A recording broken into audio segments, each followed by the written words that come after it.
Legends whisper softly in the light of day. Scales shine like diamonds, wings that touch the sky. Guardians of the planet Earth, protecting all that cry. When the storms rage above and the darkened shadows creep, they shield the outer danger from attacking when we sleep. Through their breath of fire, we will find our way back home. They are always there to call on, no matter where we roam. Hear the thunder of dragons flying high above the earth, protectors of the ancient realms, hidden since.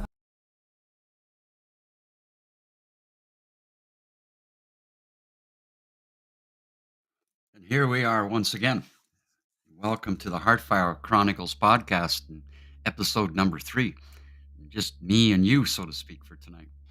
Um, where are we going to go tonight? I wonder where we're going to go. Well, we're connected with technology, right? So I wanted to talk about, a little bit about my background in technology and, where I am and what I understand about it today, and seeing the evolution of technology all the ways to where it is. And so to step back in some history, okay, and the introduce, of course, if you don't know who I am, I should have started out with that one first. My name's Gary, and welcome to, again, the Heartfire Chronicles podcast. This technological wonder, this world of connectivity everywhere, IoT devices, in the Internet of Things, everything's connected, everything's wired, everything is here it is. Okay. It's all connected. So your Fitbit is connected. Your microwaves are now even connected. Stoves, fridges. It's such a vast connectivity. And where it all began was about this super information highway. And so I'm going to step back to where I began in technology before even the internet even existed. Back in 1988 and 88, when I decided to take a course in engineering and microprocessor design and circuitry and understanding Ohm's law, and we can get into a little bit more of a conversation of that later on. But the whole evolution of where I saw things going, I first company I ended up working with is actually a lot of people would see it in their musical industry, Roland pianos and Boss pedals and other musical instrumentation that came from a corporation called Roland Music. Roland Music is a subsidiary of Roland DG, which is the Roland Digital Group. And they are the ones that were responsible for, designing machines that could actually help build these things and make tool and die and molds and architectural tables and so on. And in the time of working with that corporation, I saw an evolution take place. Okay, first off, internet was barely even anything we knew. We had IRC, which is an internet relay chat, okay, because that was a connection, the beginning of connectivity, and it was dial-up modems, 300 baud, and we thought that was wow. We're communicating with somebody over our mother's telephone line, or and then we're texting ASCII codes, and we thought that was pretty cool. And the game industry now started to come into place, and games are made available, very rudimentary. And as it's evolved into where it is now, it's like unbelievable. And what I'm trying to help you understand is like every decade that I've seen gone through this, the changes, how it's affected industry, how it's affected, artists, how it's affected a great deal of things that were done by hand can now be done by a machine, and AI. Ooh, that's a topic, isn't that? AI. I wonder where we're going with that one. In this whole evolutionary process, part of my also background before technology was I've done a lot of things with my hands. What I mean by that is I've worked as a signing artist, a silk screen artist, cutting ruby lith films, hand painting, aerobrush, doing all sorts of beautiful artistry. And what I saw in this digital evolution and revolution, because it was both, was the onslaught of printing machines, printing devices that came from black and white into rudimentary color, then into electrostatic, and now into today's world of digital printing that you can print anything on almost everything. And being around the world as a technical specialist and working with these machines and working with software developers such as Autodesk and MicroStation and others, and developing drivers to work with these devices, so that we can get something from the computer onto that machine, whether it was a simple design of the architect and drawing out all of his architectural outlays and layouts, for the builders, for the construction industry and so on. Something that was done by hand now has a automated drafting table, a pen that could come down with 1/10,000th of an inch in resolution and move from point A to point B across 48 inches with 3 Gs of acceleration and even more. Now it's even faster. Now it's no longer a pen; it's actually digital, printing head devices that are throwing down splatters of paint or ink and putting this on any type of material. And I remember being in Paris for an exposition, and I was representing both the software company, which was, designing the graphic arts, and taking that graphism and bringing it onto an electrostatic printer, and some of the very beginning stages of the high-end inkjet printers, printing up to again 48 inches wide. And some of the things I saw when this show was like now a robotic printer that you could roll a van up to, or an 18 wheeler, and this thing could just lay out up and down, scanning and print a multitude of colorations and graphics and lettering, and and the evolution of where that was going. And I remember a gent that came to see me at the show, and he says, I'm an artist, said, and I'm trying to, understand digital, and I would like ideally to reproduce my prints, in a way that was more affordable. And he gave me a design, and he said, if you can print this in exactly the way that I painted it, I'm going to buy 50 of those machines. I was like, whoa, 50 of those machines. That would have really impressed both the hardware company and the software company, because I was representing both of them. And so I worked all night working with color calibration and fine tuning the colorations. And here I have his original paint, and I'm measuring it, and I'm looking at this, and it was all night. I didn't sleep. And the gent came the following morning, and I printed out a 36 by 48 inch poster of that painting that he had. He looked at it, looked at his painting, and he said, I'll take those 50 machines, but I want 75 more. And that was a big thing, because one massive sale. But I saw something else as well. Is here was this hand touch, this influence of using our hands and energy, and a sense of real artistry, now wanting to work with duplication and multiple duplications. But his application was far more than just this. His application was vast in t-shirt designs, and just unbelievable how this digital revolution and evolution was taking place.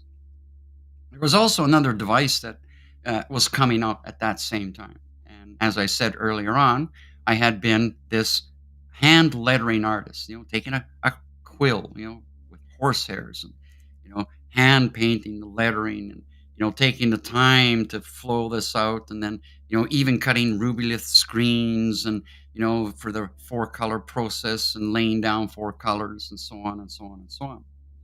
And now we have a machine that has a little tiny knife on it, and it could cut vinyl. So here we are again, something that from an artistry point of view, that was that hand painting, that input of, there's a creativeness in this. And I'm not saying there's not creativeness in the digital world, but there's something that's missing. That that energetic touch. There's something that when we create something with our hands, like this is some of the work that I do and things like that that I create with my hands. It's something the machine can't possibly create. But a lot of the industry has this ability where now the sign artist is that used to do it with the brush is now just punches in a bunch of numbers and letters and designs and cuts that vinyl strip out. So Roland had come out with this device called the Cam One, and the Cam One was the inexpensive vinyl sign cutter. And what I mean by inexpensive in comparison to some of the other machines that were there, we're looking at $4 or $5,000 versus 50 to $100,000 on another closed loop system and a closed operating system. Roland's device was open source, meaning that it could work with applications like Adobe, Corel, Photoshop, and other applications that can take a text and now send that to the processor. And from the processor, send that to the machine that would now use that swivel blade and cut onto this piece of vinyl. And now we have a sticker versus that enameled hand lettering painting. Okay. Precision, of course. There's a difference between the two of them. You can see one that's hand painted, the flow, and the other one that's got this perfect line and this perfect cut. And then we just applied that onto a surface. That further developed into other elements. Now taking that one color vinyl, now we have color inks and printing on top of that colored vinyl. And now we have a multiple colored picture or sticker because that's what it was. And we could apply this, and here we have something that's totally taken the whole marketplace from that hand artistry to now anybody with a computer that could get into the sign making industry. So there was two things in this. One, it gave opportunities to more people to do artistry in this type of side, in the digital artistry, but it also annihilated that hand artist. There's still some of them today that still do hand pinstriping, on motorbikes and so on, because some of us old school, we like that flow. We like that, that variation of the paint and the gold lettering and all of this. But there is this other side that now all it takes is the computer and punch in these designs and templates, and you can find, as we see on the internet today, you can just Google an image and there's that image, and you can duplicate that and replicate that. And even when it says it's a copyright, all we have to do really is alter something in that design, and it no longer has a copyright to it because we've changed coloration, we've expanded it, we've used maybe that original as the base, but we've taken and turned it into a copycat of that original. And unfortunately, this is widespread. And that brings up something else, copycat. Let's look at the internet, this world that is everybody's so connected to and so worried that how many followers I have and how many friends, and being that of an influencer and being that mm, seeking validation to an outside world versus the validation from within. And this opens up a darker side of what this internet is all about.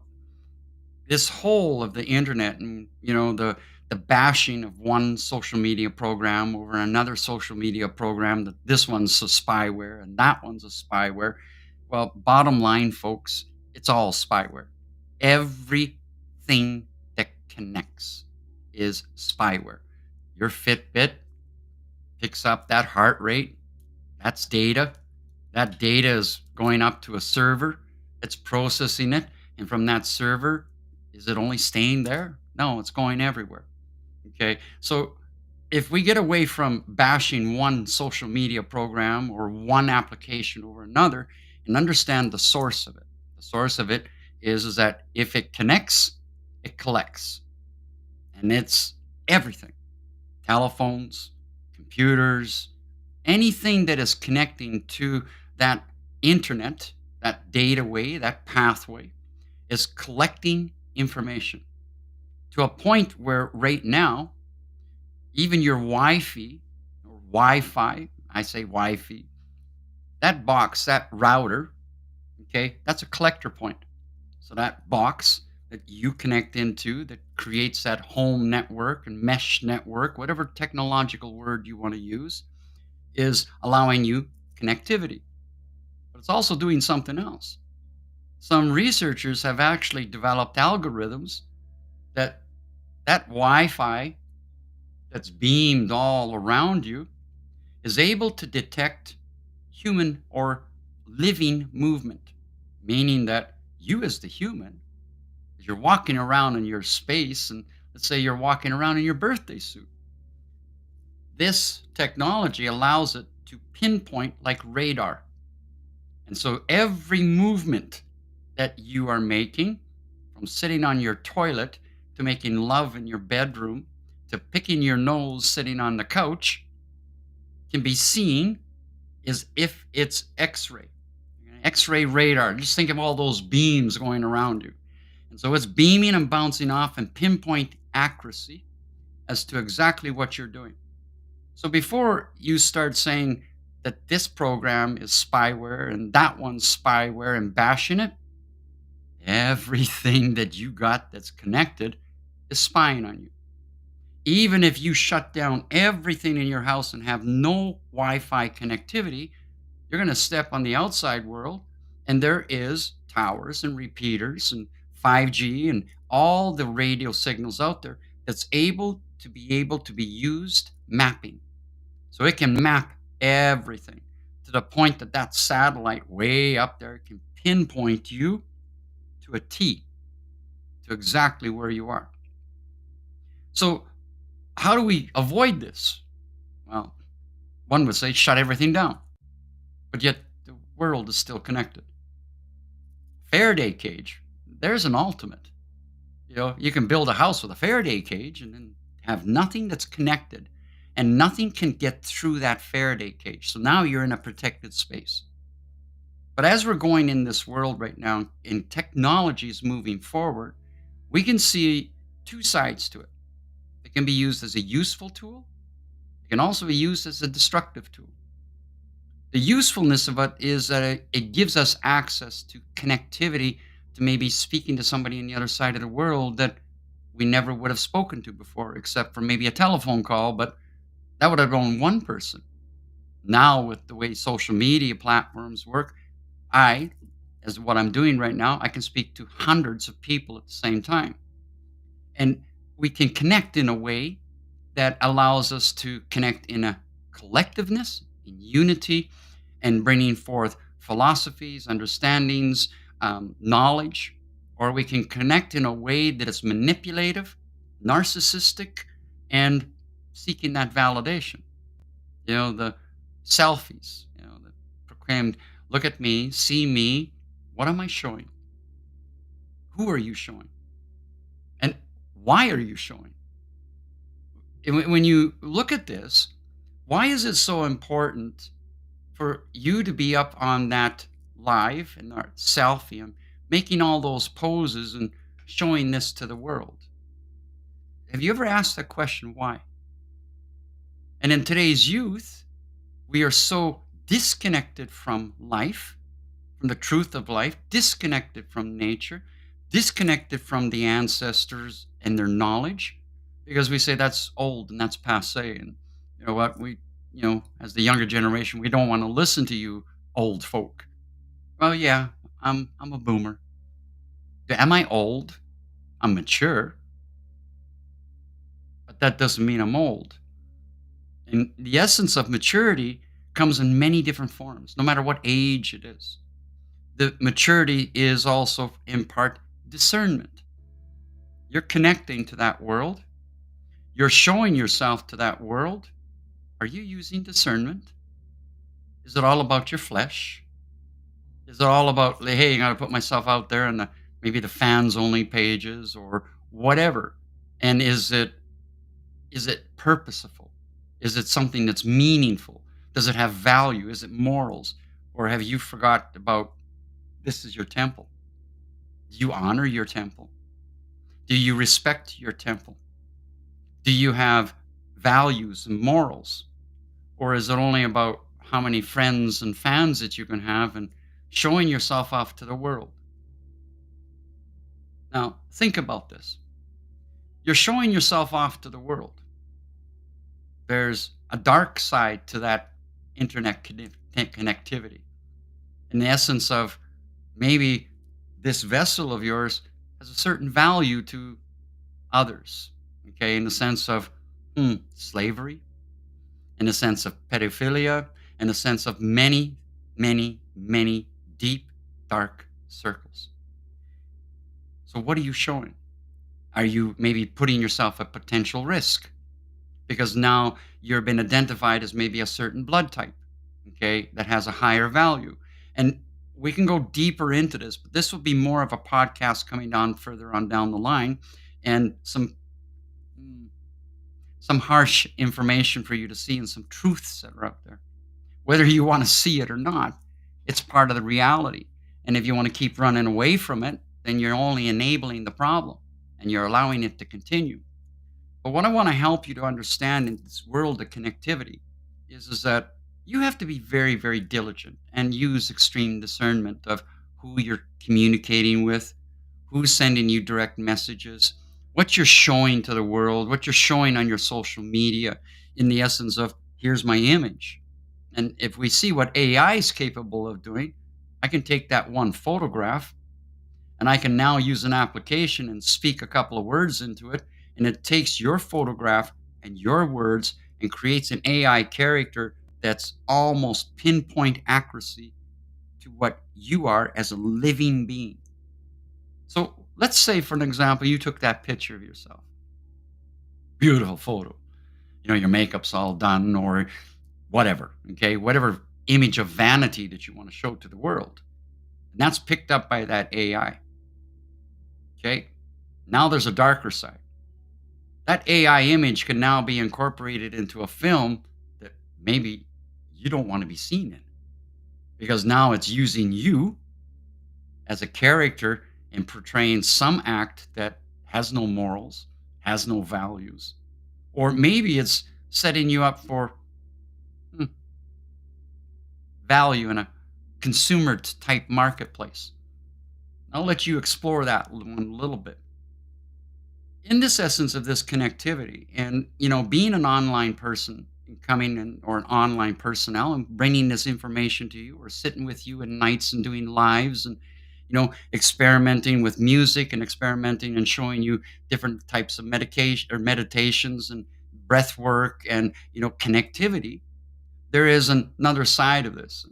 Many of my followers on TikTok will come to me and say, Gary, did you send me a direct message? And I've said this a million times. I don't send you direct messages.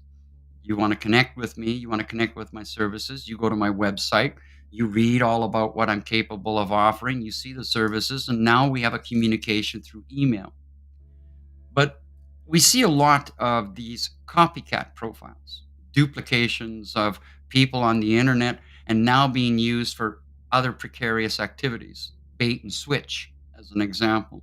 A tarot reader says, you know what, I'm going to do a reading for you or offer a reading for you, or the ancestors are calling out and saying that I have an important message for you, or they're using some other fearful technique that sort of is baiting you to engage with them to give them money for them to do some sort of reading for you. Extreme discernment. And I say this to a great deal of followers and a great deal of people I meet in person is that who is that person sending you that message? Have you verified who that person is? Have you taken the time to look at that profile meticulously? Have you set up a way to speak to them and you can see them in person versus just a couple of text messages and then give them your credit card? If you're doing that, you get scammed, it's on you. It's your responsibility.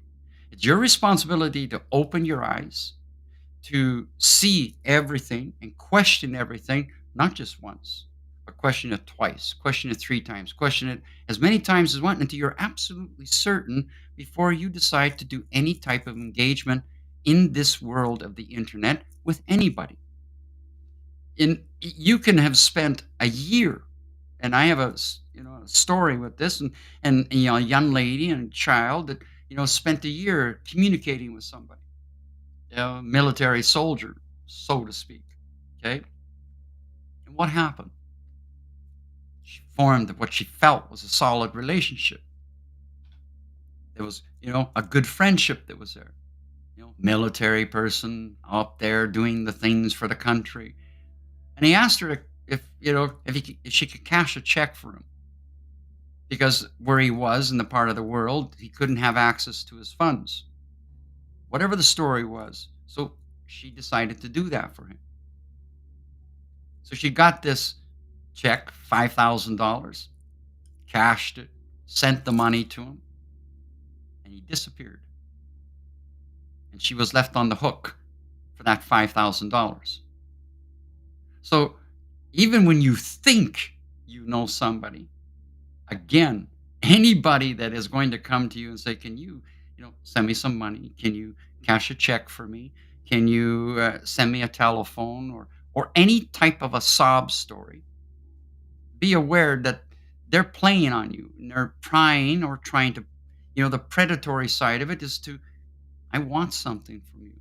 So they will take months, maybe even a year or more to set you up because they've got multiples that they're doing this with. And chances are it's not one person, it's an entire network. And these scamming networks are vast and they are predominant in this world of the internet. And it's happening time and time and time again. Romance scams, money scams, all of this. And the only way to avoid this is, what? Is taking the time to verify. And even then, even if you've known this person for 6 months, 6 years, but you've never met in person, why are you sending the money for the sob story or the romance story? It's like, ooh, we all get vulnerable. We all get lonely in life. And we get so lonely that we don't want to step outside because it's other reasons. And now we go in behind the screen. We feel safer, don't we? We think we're safe because we're just behind the screen. But these con artists will play you. They're going to play with your emotions. They're going to play with your vulnerability and they're going to see the weakness. Now they're going to start weaving. That's like this snake in the grass. And that snake in the grass is just waiting for that right moment to strike. Once they've struck, you're the one that's losing. Not only you're losing maybe money, but you're losing sense of self because somebody played upon that emotional structure, somebody played upon your vulnerability, and now you're left feeling even more alone than what you were before you began connecting into that internet. And that can go into dating websites. You see the profiles and you say, "Oh, this is a great looking person." And when you finally meet that person, there's some differences, the filters and all of the things that we can use in this world of technology. So the question is, again, coming back down to how do I protect myself? Discernment, asking those questions, verifying that profile, verifying that person. There's many ways that you can do this. Okay. And I have many clients that come to me, clients and followers, saying, "Gary, did you send me a message?" Nope. Okay. I've had ones come to me and say, "You owe me $50. For what?" "Well, you did a reading for me, but I never got my reading." "Oh, really? Can you prove that to me?" And this is, again, coming back to extreme discernment. We can use technology in a very beautiful way. I use technology in a beautiful way. I use it as an outreach, a place to create a community known as the Heartfire Chronicles. It's a community that's moderated and it's mostly on TikTok because, well, I chose to go to TikTok versus Facebook and Instagram. Just wasn't cutting it on Facebook and Instagram. And that's another discussion. What's been created on TikTok has surprised me. It's actually overwhelmed me. couple of nights ago, as an example, and somebody very, very, very close to me, and I mean very close to me, was in a situation of extreme stress because of a situation that was happening that goes into a very long story. And I'm not going to go into the details of that. What I asked the community to do is to join me in a collective prayer, in a collective energy, in a collective moment of silence to just send some good wishes. What I experienced in that was so overwhelming that I questioned a great deal. It left me in a world between a physical understanding and a spiritual understanding, like walking between these two realms, like a floatiness. I felt the energetic connection that was coming from the multitude of followers that were in that live at that time. We had shut the comments down. And so I wasn't distracted with the screen. I was only in that moment of bringing this collective together and bringing this energy together and seeing that as everything is energy, frequency, and vibration, that we were allowed to have this collective connection and the heat and the vibration and everything that was being felt around me was like, where am I? Questioning everything.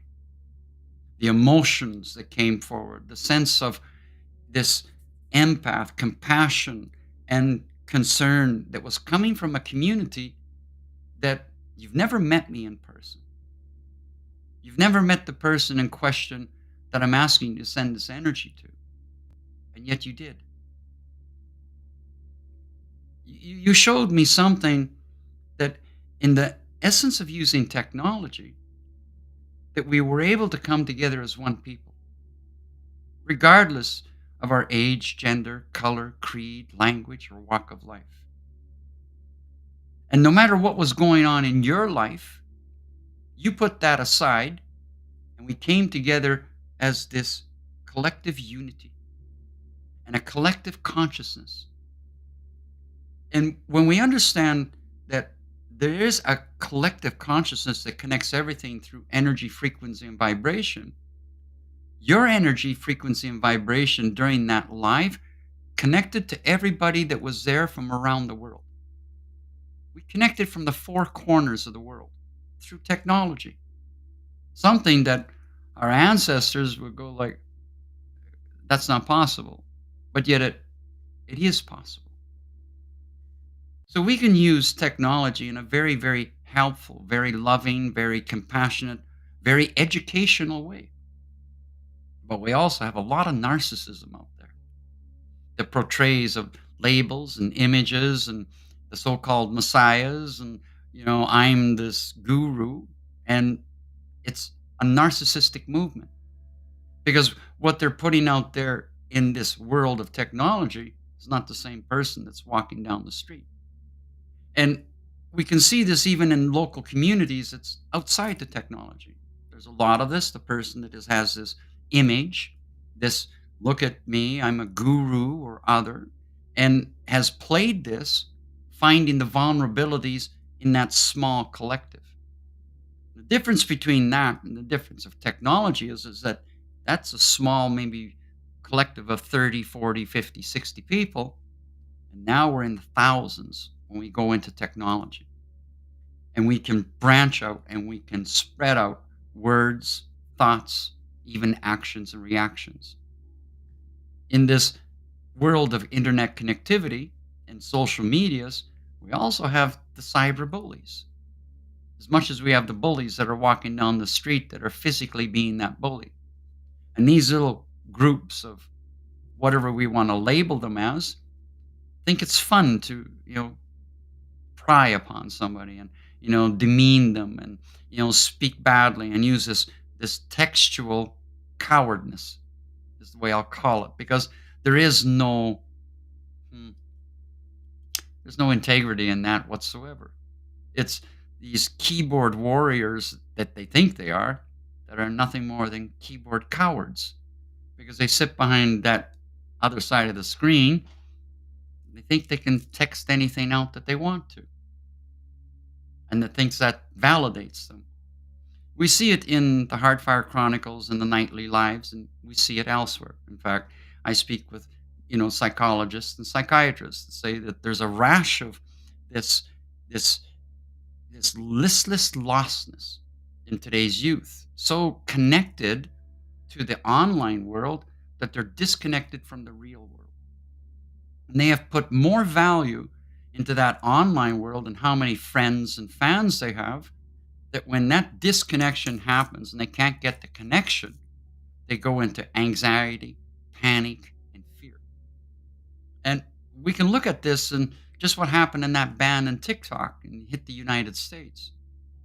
Look at what it did to over 170 million people that were in panic of losing their livelihood, losing their connectivity. How many of them were thinking of opting out? How many of them were thinking of self harm? How many of them were lost because now their world is falling apart? Is it a real world? There's a part of it that's real because it's been giving them a financial stability and it's helping them to survive in a world that, we know what's going on there. But that was a something to look at. Imagine if the internet shut down tomorrow. And I mean completely shut down. No connectivity. Telephone's not working. GPS is not working. You can't Google where you're going. You can't order your food. You can't phone anybody. You can't get on to Google a recipe. You can't get on to Google your news or anything like that. And now you're left with what? You. Would you be able to survive? Question really how much you are fixated on the use of technology versus integrating with life. Do you have survival skills? Do you know how to make a fire? Do you know how to find your directions without the telephone? Do you know how to make tools? Do you know how to forage? Do you know how to build a habitat if you needed to? These are things that you should look at as an individual in the case of this doesn't work because it has a high potential of happening. And the high potential of it is that the increased solar flares that could knock out complete connectivity. And now, if everything is controlled by the internet, now nothing's controlled by the internet. If your lighting was controlled by the internet, it's not working. If your stove was controlled by the internet, it's not working. You can't use it because it's asking you to do something else. But you can't do that because it's not connecting. What would you do? What would you do in that moment that it shut down? Where would it put you? Coming into self-reliance is to learn these survival skills. Communication skills is part of a survival skill. And in today's world, a lot of the younger generation don't really have communication skills. They have tech skills. They can definitely get on that device and I watch as some of them move their thumbs around. I'm going like, holy patita. Even the electronic typewriters weren't moving that fast. And they're forming, I think it's sentences. But is it a sentence? Shortened verbose, acronyms, shortened words. So we're actually dumbing ourselves down by relying upon just that technology. How many go as a couple to the restaurant and do you look at each other? Do you look at each other in the eyes? Do you engage in meaningful conversation? Or is it a 30-minute meal? If that, you might take in 15 minutes to eat your meal, but you've been on your phone more than you've been talking to the person that's there with you. How many parents are giving their younger children telephone? The ages of 3, 4, 5, 6, or even taking a baby and putting them in front of a television and letting the baby sit in front of that television rather than interacting with that child. You're doing this, you're not giving that child any survival skills. You're teaching that child to rely upon technology, television, limited coloration versus being outside in nature, seeing the trees and the flowers and the birds and the bees and the differences in, the night and the day. No, planted in front of a television, planted in front of a computer screen, gaming worlds. And this is what your children are doing. This is what you're allowing them to do because you feel that you don't have time. This is what this internet has done in many ways. It's shortened the attentive span from one generation to another generation to another generation. As a boomer, I didn't grow up with technology. I grew up with nature. I was outside, I was climbing trees, I was digging holes, I was playing with mud, I was camping. We were outside. We weren't glued to a device. That gave me some very basic skills because I know how to use my hands to create, to forage, to be with manual dexterity versus shortened down just my thumb movements. And we can see it even in the evolution from one generation to another that even the thumbs have actually become more pointy from one generation to the other because we have been modifying our own genetics by teaching that this was more important, that this was a lifesaver, and yet it's not. It has a convenience to it. Yes, it does. It has the ability that you can gather information, find recipes rather than, well, my grandmother used to create recipes. She didn't have a Google device. She used her thoughts, her taste, her smell. Now we Google that recipe. Doesn't quite taste the same. I can get a recipe that's been Googled and somebody creates that and has never ever created it from thought process. And there's something that doesn't taste as good as the one that created it from here to finding it on the device and following that recipe. Again, it's a tool. The ability to use it as a tool.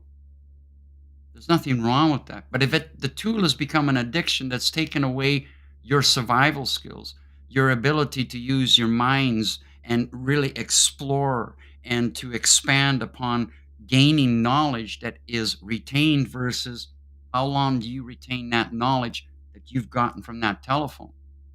The knowledge that I've retained is because it's been from practice. It's been using my hands, it's been using my brain, allowing me to explore my creativity, to explore, to troubleshoot, to work with this. And even though that I've been involved in technology, I still had that skill set.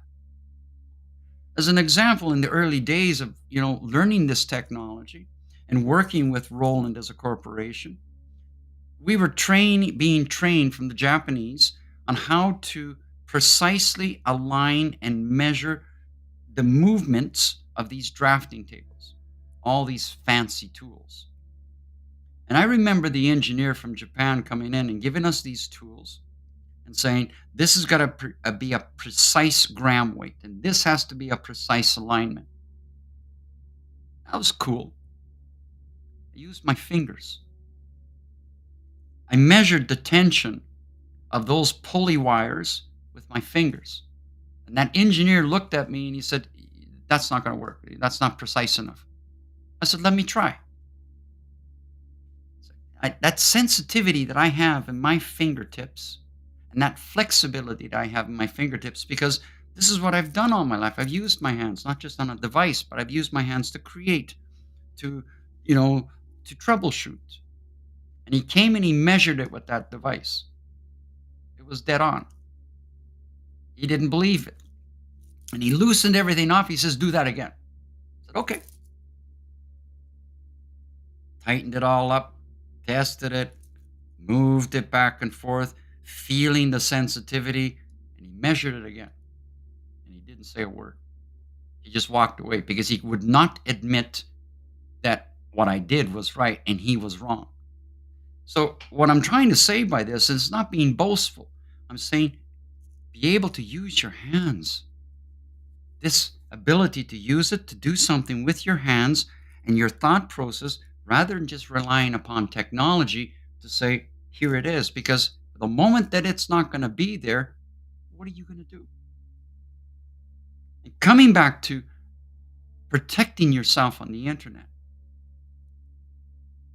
careful with the information you share, careful with the photos that you put out there, careful with what you say about yourself.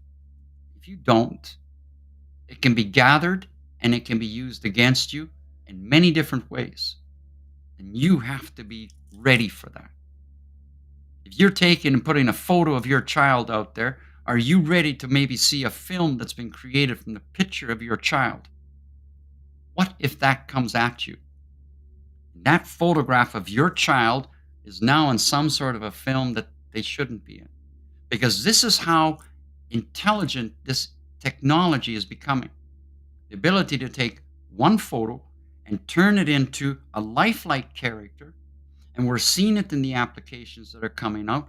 We're seeing it in musical creation. We're seeing it in artistic creation. And now we're seeing it in actually you as an AI with your words, and yet it's not you.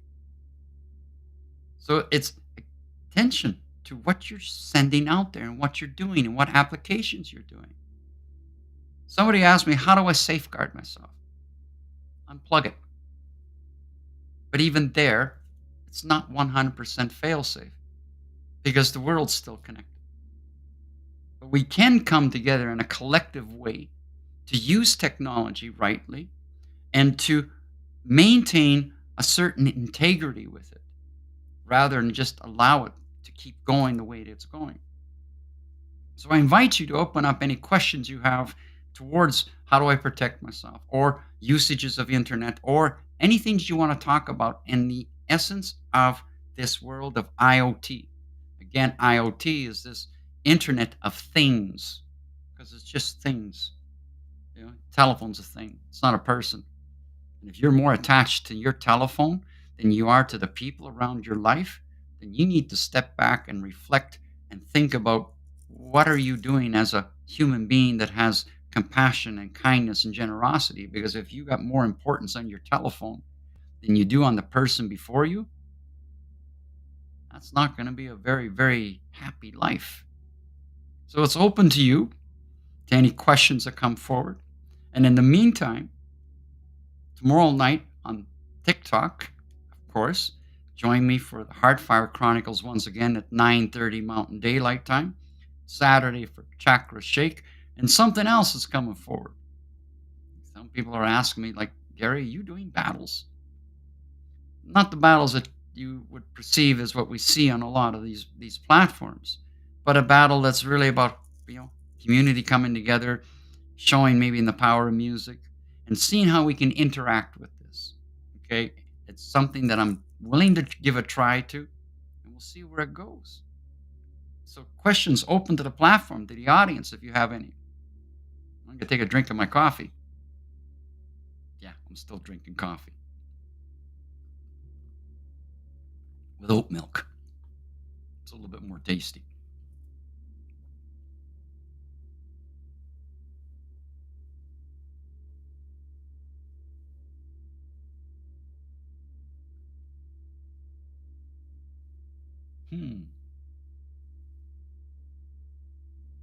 Thoughts? Concerns?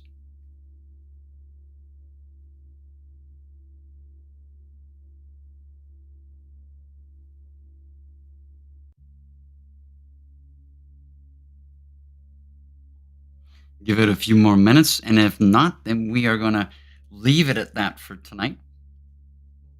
And I'm going to wish you all a beautiful evening and restful peacefulness, and finding a way to, maybe connect to Mother Earth a little bit more. Maybe take a moment to look at the stars instead of looking at your television and your Netflix and watching your news, which opens up the word about news. NEWS. North, east, west, south. Think about that one for a minute.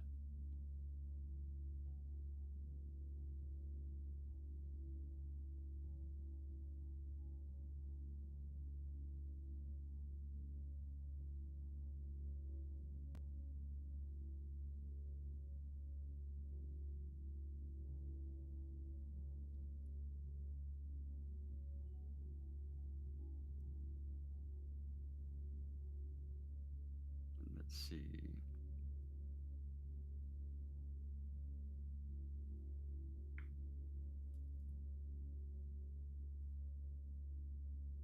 Maybe I can get convince Kevin to come in the background on this one. What is the best way to protect without switching off?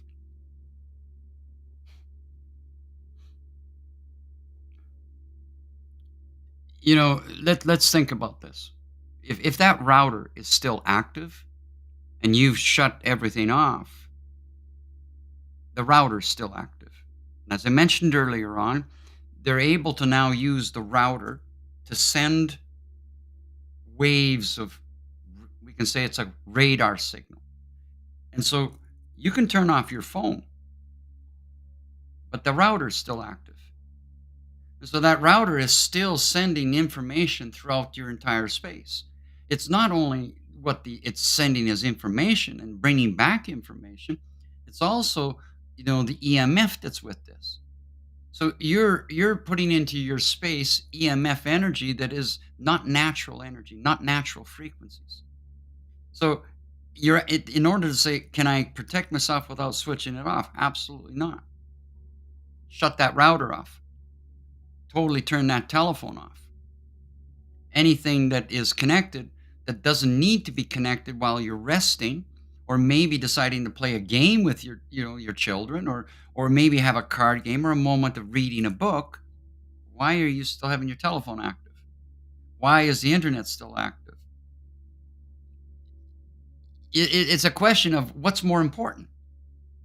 Your safety in the sense of not prying information. Let's talk about the telephone. Apple telephones and Android telephones, two different operating systems. An Android telephone, I can activate your camera and your microphone without you even knowing it on an Android device. That's the one thing that you can't do on an Apple device. And the reason is because the Apple device is a proprietary operating system, and it uses a complete different circuitry. And that circuitry has its own CPU for the telephone, for the sound, for the camera, for the voice, everything. It's independent from the way that the other CPUs are working within that telephone. As a closed system, operating system, it's not open source. Every Android device that's using a non-iOS system is an open source software. And as an open source software, it's accessible to anybody that has access to the internet to create code, to develop code. So these Android devices and the Android operating systems, they have backdoor technology in them that anybody with the right tools can access to activate, as I said, your camera, your listening, your microphone. So it's a choice is what's more important, your telephone or your privacy? And if you think that your privacy is protected by using your telephone, it's not. Everything's listening to it. Everybody's listening to it. Everything that connects and goes through this pipeline of information goes through a router. And that router goes to a data server. And that data server goes to a cloud device. And that's collected up over here, and then it's dispersed. Every ISP collects your information, your browsing history, and that's made accessible by selling it to another agency. And the next thing you know, how is it that you went on to Google something and there's a little ad that pops up when you were just talking about that maybe 15 minutes ago? Because it's listening to you. So how do you protect yourself? Make sure it's completely shut off. What are the good things that I see in technology?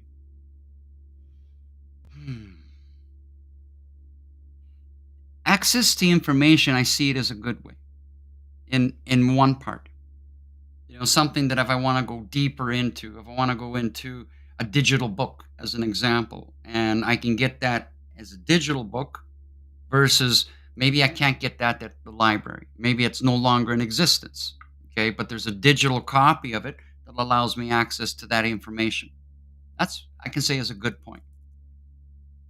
The connectivity that allows me to do outreach around the world is a good point. Technology has allowed me to communicate with clients around the world that are in need or in need of my services, my products. I'm able to have a larger outreach, so I can see a good side to it there. I can also see it a good side is, this sometimes in this having a conversation with somebody, in the moment that I know somebody, I can have a conversation, we can talk, we can have a video, we can see each other. So we can have a certain interactivity that may not be person to person, but I can still see you. So there is a good side to that technology. In graphic arts, I use it. I use the technology. I use old school.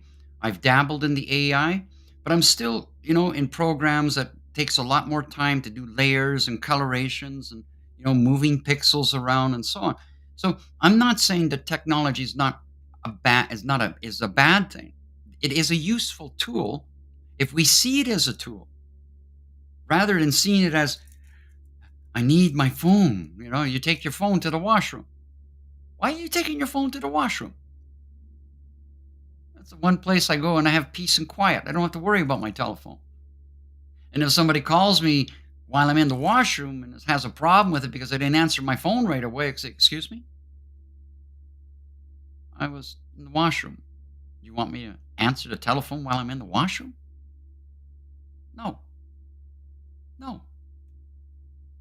So see it as a tool, not as an addiction that's like, I can't live without it. I see a lot of ladies doing this, putting it in their bra. Don't do that. And I'll tell you why. You read the fine print on your telephone in that usage agreement, you're going to get to a point where it says to keep that device, all of them say it, it's all there, that disclaimer, keep the device at least 5 meters away from your skin. And now you've got it in your bra, or you've got it in your front pocket.